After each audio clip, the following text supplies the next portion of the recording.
Hi hello வணக்கம். எல்லோரும் நல்லா இருக்கீங்களா? நான் நல்லா இருக்கேன். நான் தான் உங்கள் மக்கி பேசுகிறேன். விநாயகா போற்றி. இன்றைக்கி நம்ம திருப்பதிக்கு போயிட்டு வந்து என் வாழ்க்கையில் எந்த திருப்பமும் இல்லைங்க அப்படின்னு சொல்கிறவங்களுக்கு தான் இந்த பதிவு. ஆக்சுவலாக ஒரு பழமொழியே இருக்குது, எங்கே போனாலும் ரெங்கனை வந்து சுற்றி தான் ஆகணும், எங்கே சுற்றினாலும் ரெங்கன்ட்ட வந்து சேர்ந்து தான் ஆகணும் அப்படின்னு சொல்லி ஒரு பழமொழி சொல்லுவாங்க. அந்த பழமொழிக்கு என்ன அர்த்தம் அப்படின்னா, இங்கேருந்து நம்ம திருப்பதிக்கே போனாலுமே ஸ்ரீரங்க ரங்கநாதரை வந்து பார்த்தா தான் அதோட முழு பலன் கிடைக்கும் அப்படின்னு சொல்லுவாங்க. ரொம்ப பேர் திருப்பதிக்கு மட்டும்தான் போவாங்க, ஆனால் ரெங்கநாதரை வந்து பார்க்கறதில்ல. யாருங்க அந்த ரெங்கநாதர்? திருச்சியில் இருக்காருங்க.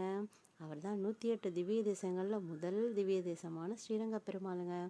திருப்பதிக்கே போனாலும் நேராக இங்கே வந்து பெருமாளை பார்த்துட்டு, அவரும் பெருமாள் தானேங்க, அவர் வெங்கடேஷ பெருமாளுங்க, இவர் அரங்கநாத பெருமாளுங்க, இவரை பார்த்துட்டு நீங்கள் வீட்டுக்கு போய் பாருங்களேன். கண்டிப்பாக நெக்ஸ்ட் டைம் திருப்பதி போகிறவங்கலாம் ஸ்ரீரங்கம் வந்து பெருமாளை பார்த்துட்டு வீட்டுக்கு போய் பாருங்கள். ஒரு